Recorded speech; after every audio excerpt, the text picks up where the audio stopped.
Esse é o Ancapsu e nós vamos falar agora sobre a situação na Ucrânia. Hoje, dia 20 de abril de 2023, são 8 horas da manhã aqui no Rio de Janeiro, 2 horas da tarde lá em Kiev, no momento que eu gravo esse vídeo.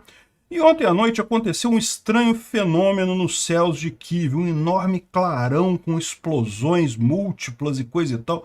Todo mundo ficou apavorado, soaram os alarmes antiaéreos e coisa e tal, o pessoal foi para os bunkers, só que no final aparentemente foi um meteorito. Um meteorito caiu em Kiev e assustou muita gente. O meteoro deve ter sido relativamente grande para causar uma explosão daquele tamanho, mas sem nenhum efeito no solo no final das contas, né? A brincadeira lá em Kiev virou que é o disco voador aí que foi abatido pela defesa antiaérea lá do Patriot que está lá em Kiev, né?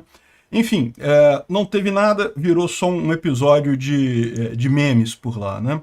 A vice-ministra da Defesa da Ucrânia, a Hanna Maliar, ela deu uma declaração ontem, no meio de uma entrevista, quando perguntaram para ela quando é que vai começar a contraofensiva. Ela falou que, olha só, a contraofensiva já começou, já tem ações preparatórias da contraofensiva acontecendo já há bastante tempo, né? Isso faz sentido. Muita gente interpretou com ela dizendo, olha só, começou a contraofensiva e coisa e tal.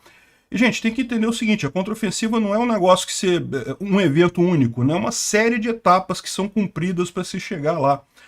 O objetivo, evidentemente, a ação maior ainda está por vir, mas certamente que tem ações preparatórias acontecendo já há bastante tempo, tem, né? A contraofensiva, como um projeto como um todo, já está acontecendo.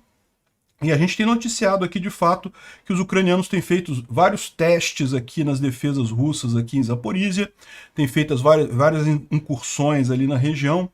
Enfim, não é, lógico, a parte principal da contraofensiva ainda, essa não vai ser anunciada, vai simplesmente acontecer, mas, de qualquer forma, está próxima a data, porque ontem vários colaboradores civis dos russos, né, que estão lá na Ucrânia, ou seja, ucranianos que acabaram ajudando os russos, o pessoal fugiu de Tokmak e de várias outras cidades aqui em Zaporizhia. Tokmak deve ser uma das primeiras aqui a ser retomada pelos ucranianos, né, imagina-se. E de várias outras cidades também, grandes comboios foram vistos fugindo em direção à Crimeia com esses colaboradores e também pessoas civis que não querem entrar em guerra, né? De fato, não tem como evitar, mesmo a Ucrânia querendo causar o mínimo de dano às cidades ucranianas, não tem como retomar essa cidade sem algum grau de dano, algum grau de ataque, né? Então, uma fuga muito grande que está acontecendo em várias cidades ali na região, né? O governador, entre aspas, de Zaporizhia, né, o pateta que foi colocado como governador pelos russos, já está com toda a sua família lá na Crimeia, não vai ficar para ver a contraofensiva, né?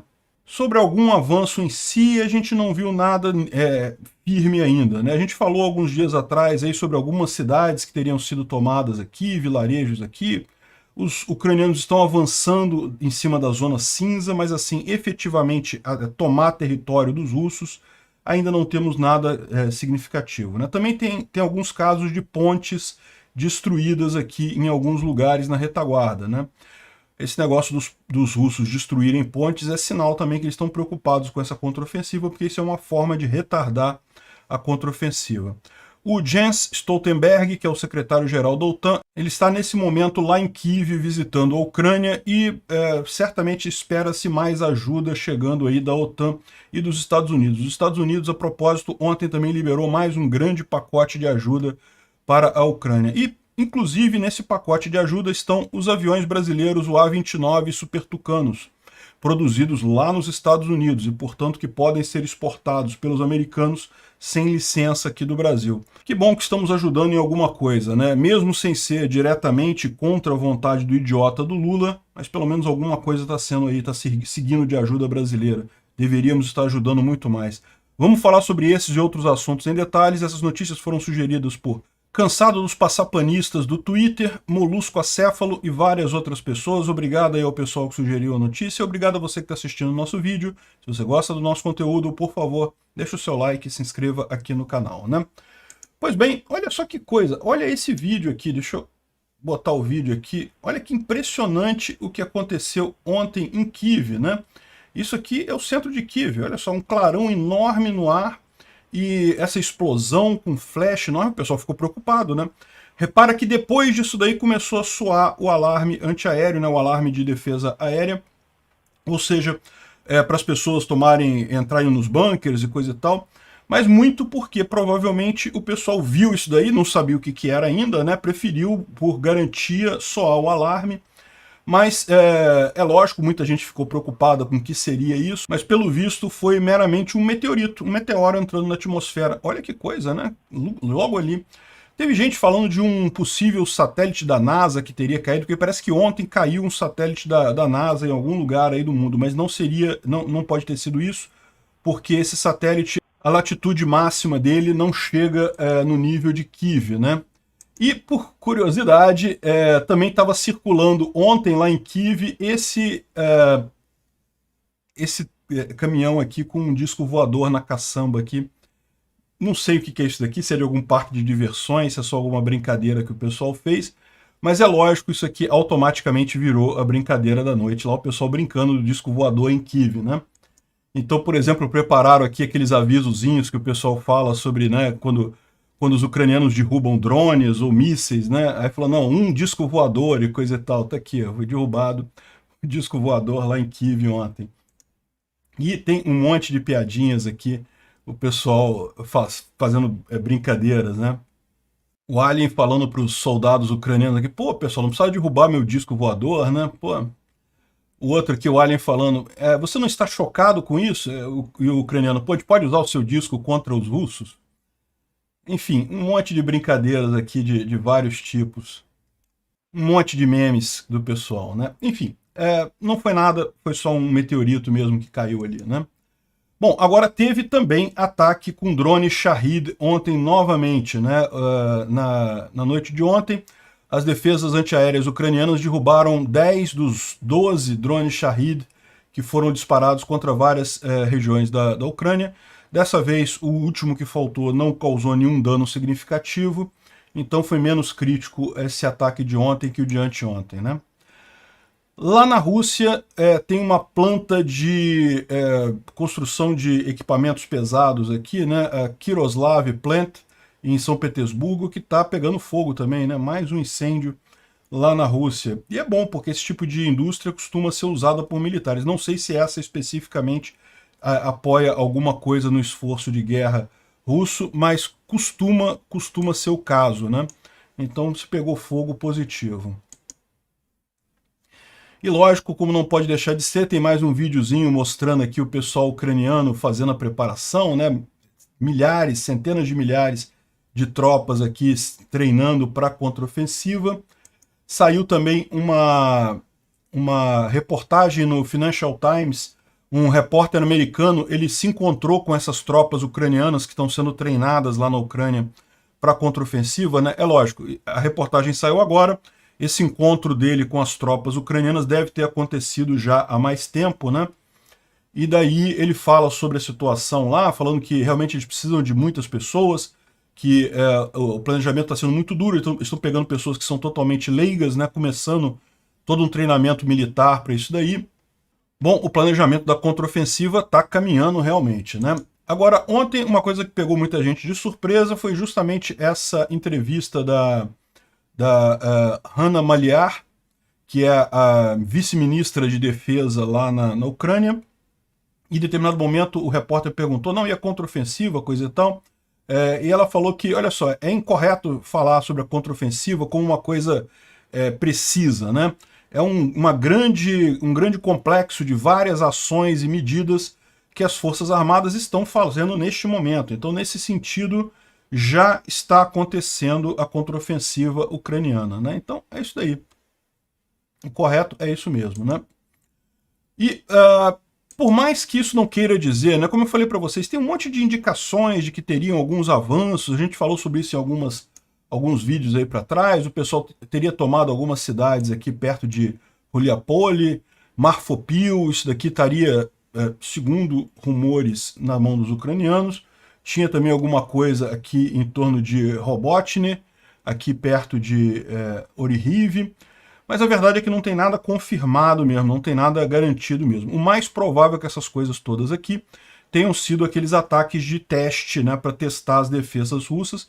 E nesses casos pode até ser que eles consigam avançar, consigam chegar nessas cidades, mas eles recuam, porque não é a ofensiva, né? Para você manter uma área ocupada tem todo um planejamento ali, né? O que estão fazendo é só testar mesmo as defesas russas aqui. O Reporting from Ukraine, né, que é aquele canal que tem lá do rapaz lá de Mykolaiv, ele tá falando aqui também sobre isso, justamente falando sobre várias tentativas de avanço ucranianas aqui, coisa e tal, e que indicariam que alguns russos já estão recuando, já estão saindo, né? De novo, eu ainda acho muito prematuro dizer que houve território ocupado pelos ucranianos, acho que ainda está longe da gente chegar nisso daí, né? Por hora, é mais uma preparação mesmo para essa ofensiva. Ele fala também de tropas que já estão chegando aqui em Ruliapole e Orihiv. Enfim, ainda é mais uma preparação para a coisa, mas que está havendo a movimentação, está havendo sem dúvida alguma, né? E o pessoal do lado dos russos está preocupado. Olha só, esse caso aqui é uma ponte que teria sido danificada pelos russos nessa localidade aqui em Berdiansk, né? Então Berdiansk está aqui, seria nessa estrada aqui alguma ponte aqui que teria sido danificada, né? E não dá para saber se foi, pode ter sido, como é um caso só, né? Pode ter sido só um acidente, alguma coisa independente, mas pode ser também preparação já dos russos para abandonar essa região, porque de fato o padrão que a gente vê dos russos, a gente viu isso aqui em Kherson, vimos em Kharkiv também, no recuo deles, eles vão destruindo as pontes, porque evidentemente isso atrapalha o avanço ucraniano, né? Enfim, já se vê esse tipo de coisa aqui. Agora, mais impressionante ainda é justamente os vídeos do pessoal fugindo de Tokmak, né?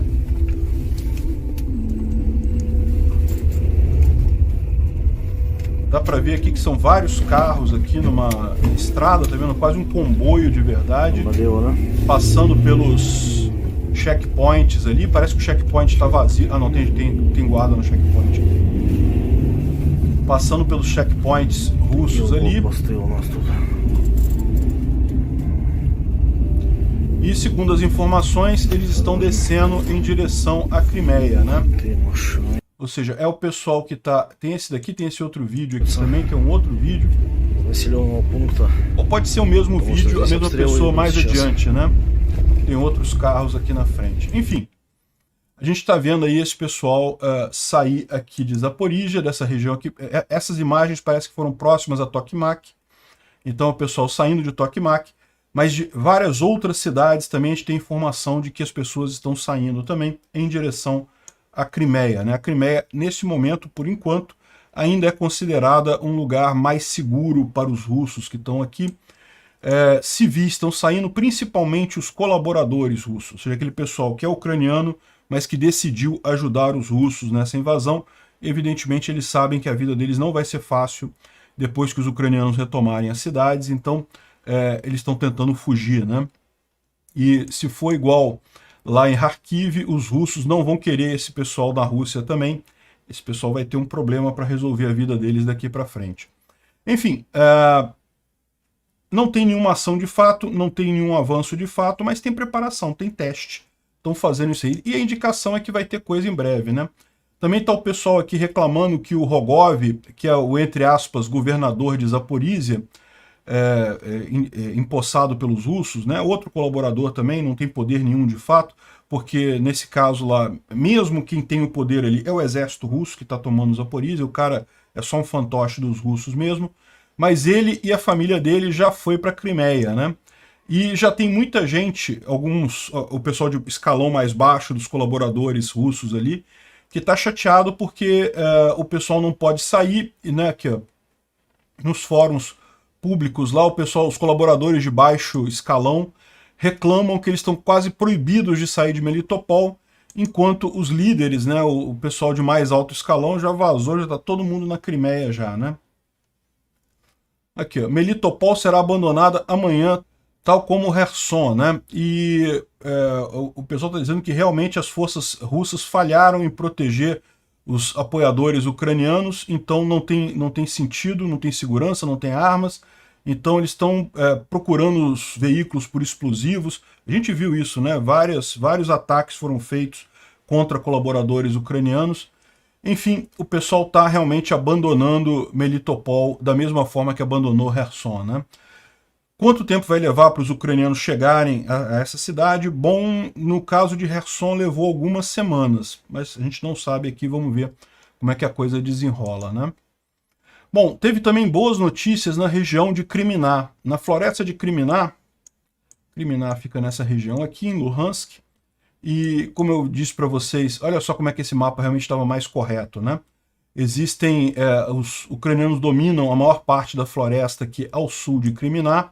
Essa floresta a oeste de Kriminá aqui, ela ainda tem muitos russos por aqui, mas o pessoal teve aqui a visão de os russos tentando bombardear unidades ucranianas, né? Então tem a imagem aqui, deixa eu tirar minha cabeça daqui. Tem a imagem aqui dos russos, divulgadas pelos próprios russos, deles bombardeando unidades ucranianas. Só que quando você faz a geolocalização dessas imagens, está justamente aqui, o que indica que eles estão muito mais próximos de Kriminá, os ucranianos estão muito mais próximos de Kriminá do que estava se prevendo nos mapas, né? Os mapas estavam achando que os russos tinham avançado mais aqui nessa floresta. Se avançaram, os ucranianos já conseguiram retomar essas posições, né? Essa mensagem aqui no Telegram russo é bem preocupante para os russos, né? Fala sobre um hospital militar em Burdenko, que é próximo de Moscou. E ele está num fluxo constante o tempo todo, né, de 300. Né? 300 são soldados feridos na guerra. E não tem espaço para todo mundo, algumas vezes a gente coloca eles nos corredores, tem amputados, feridos, pessoas doentes, principalmente infantaria motorizada e paraquedistas da Guarda Nacional. Os doutores trabalham praticamente em 3 turnos, o tempo todo com hora extra e coisa e tal, e a hora extra é paga de forma relutante, né? A mortalidade também está bem grande, né? Os 300 vão para a categoria dos 200 o tempo todo. 200 é o pessoal morto, né? E está faltando remédios, entrega de materiais atrasa, equipamento é 50-50. Uma parte é equipamento novo, mas muita coisa ainda é antigo, né? E ainda fala aqui do pessoal vendendo drogas, né? Pegando remédios e vendendo no mercado negro por corrupção, né? Pois é, sim. Perto de Moscou tá assim, imagina os hospitais na linha de frente. A gente já viu algumas outras mensagens também falando que estão um caos completo os hospitais ali, né? Bom, em Bakhmut, segundo o FMON, houve um avanço dos russos a noroeste da cidade em direção à O0506 e ela agora está na linha de fogo deles, né? Isso é bastante preocupante, se os ucranianos não conseguirem retomar esse avanço russo aqui. Pode ser que eles não consigam mais usar essa estrada, que é uma das principais que é usada, né? Eles também usam a T0504, que é essa outra que passa mais aqui ao sul, mas de qualquer forma, essa daqui também é muito importante. E essa daqui, repara que como ela chega atrás da linha de trem, né, ela já não tem essa parte final dela, que já não pode ser usada. O que os ucranianos fazem, eles usam essa estrada até aqui, e daqui eles pegam uma outra via secundária aqui para chegar nessa região, né? Mas essa outra via secundária é mais complicada, eu acho que ele explica aqui. Parece que é essa aqui o caminho que eles estão fazendo para conseguir fazer o abastecimento da cidade, né, o principal. E o problema aqui é que como isso aqui seria mais alto, teria linha divisada com essa rota que eles estão fazendo para abastecer a cidade, né? Então, assim, é preocupante esse desenvolvimento, né? Vamos ver o que os ucranianos conseguem fazer para evitar esse bloqueio aqui. Vocês sabem, no final das contas, a situação lá é muito, muito fluida, né? Os ucranianos têm feito contra-ataques ali com bastante frequência, então é possível que em breve eles retomem isso daí, né? Mas não deixa de ser preocupante esse alerta aqui.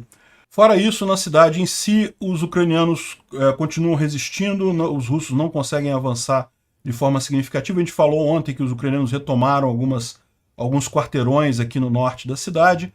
A luta ainda está aqui na região da estação de trem aqui principal, e as principais fortalezas que os ucranianos continuam contando são esses prédios altos ao norte, aqui ao sul também, e essa área militar aqui no centro, né?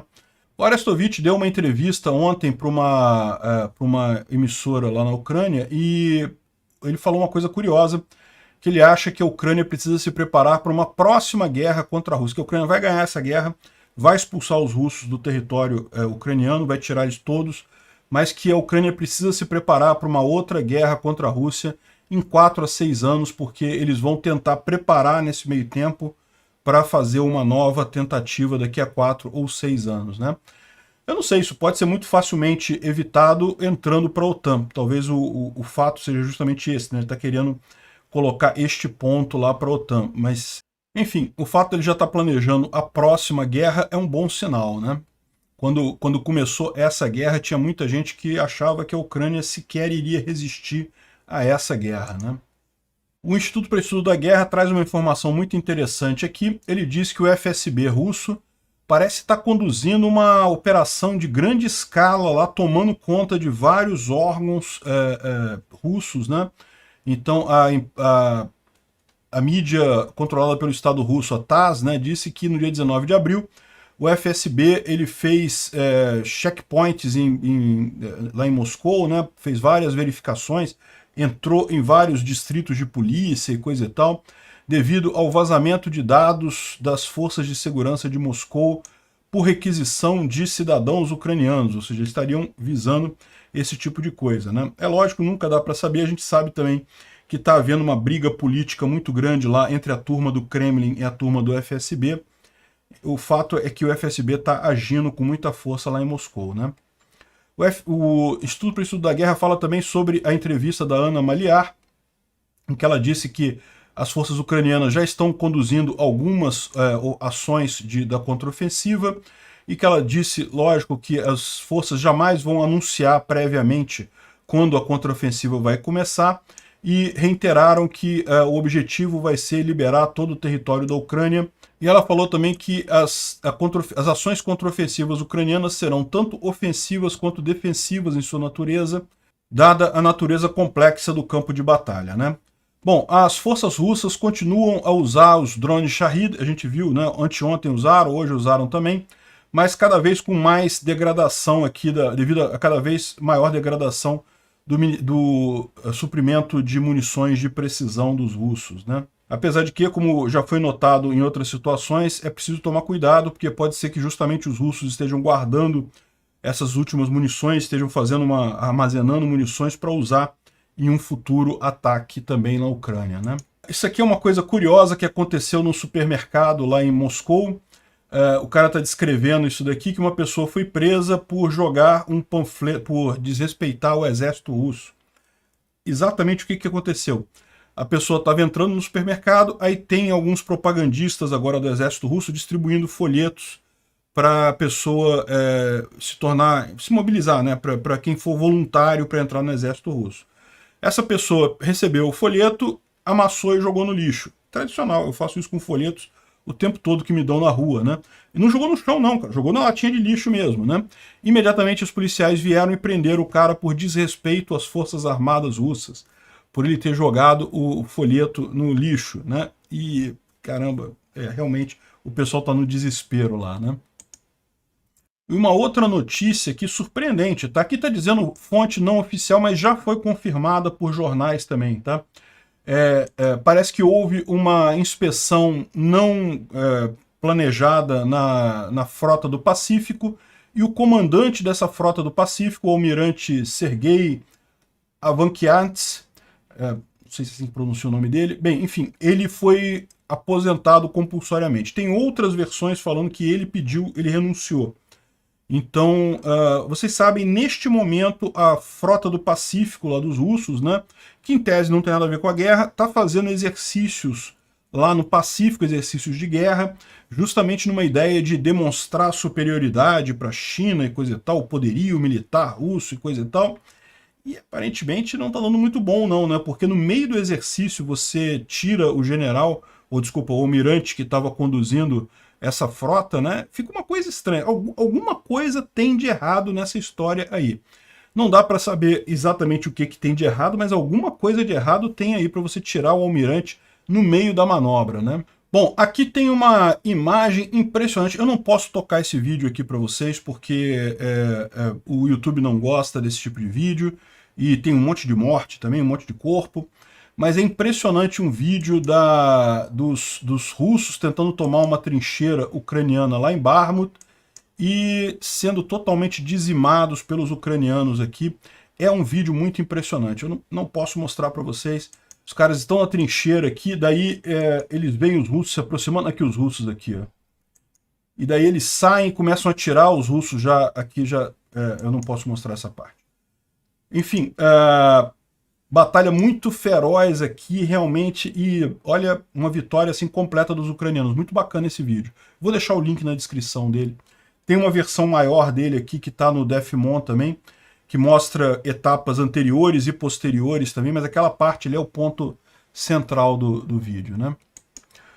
Bom, o pessoal está preocupado com os navios russos fantasmas, que são, na verdade, navios de pesca, navios supostamente de pesca, mas que, na verdade, contêm militares russos e que estariam planejando atividades de sabotagem ali no Mar Báltico, no Mar do Norte, coisa e tal, contra, por exemplo, parques eólicos e outras infraestruturas de energia da Europa, né? Deve ser o mesmo pessoal que fez a sabotagem no Nord Stream 2, né? Realmente eles devem ficar preocupados com isso, porque os russos adoram fazer esse tipo de coisa. Bom, isso aqui é só um alerta, tá, gente? Porque eu tô vendo muita gente dizendo por aí que o Lula recua e muda o discurso sobre a guerra na Ucrânia. Não, porcaria nenhuma, não mudou nada. O que ele falou solto a frase que ele condena a violação da integridade territorial da Ucrânia. Mas que diabo é isso? Ele não fala dos russos. Lembra, tem essa fantasia russa de que, na verdade, quem invadiu a Ucrânia foram os Estados Unidos. Então, o Lula não falou nada, né? Ele condena a violação da integridade territorial da Ucrânia e defende uma solução pacífica negociada para o conflito. Ou seja, ele não mudou nada de posição, não mudou absolutamente nada no final das contas, né? E, bom, o secretário-geral da OTAN, o Stoltenberg, ele está visitando Kiev nesse momento, ele está lá em Kiev agora, tem imagens dele aqui também, o tipo de negociação que ele foi fazer lá, a gente não sabe exatamente, pode ser referente a mais ajuda da OTAN, pode ser com relação ao processo da Ucrânia de entrar para a OTAN, né? Isso é uma coisa que eles já estão negociando, enfim, ele está lá para alguma negociação. E aqui tem a imagem dele também chegando lá em Kiev. E, bom, também foi anunciado um pacote novo de ajuda militar dos americanos, né? Várias coisas aqui, 325 milhões de dólares em equipamentos, principalmente munição e coisa e tal. Mas o que mais chama atenção, assim, e isso, lógico, deixou os russos preocupados, está aqui os russos com o esqueminha de como destruir o tanque M1 Abrams. Boa sorte para vocês. Mas o que chamou atenção também foi esse vídeo aqui, ó, que os Estados Unidos estaria mandando dúzias de Embraer A-29, o Super Tucano, para a Ucrânia para substituir o L-39 Albatross lá, né? O Super Tucano é um avião de caça leve, né? Um avião pequeno, coisa e tal. Ele tem a sua estratégia, tem a sua utilidade na guerra. Enfim, é um avião muito bom, tá? É bem reconhecido aí mundialmente, e ele é produzido lá nos Estados Unidos. Então, eu não sei como é que fica isso, eu entendo que, pelo que eles estão dizendo aqui no vídeo, né, eu não tenho muitas informações oficiais sobre isso, mas pelo que estão dizendo aqui no vídeo, eles já enviaram esses tucanos, esses super tucanos, para a Ucrânia, né?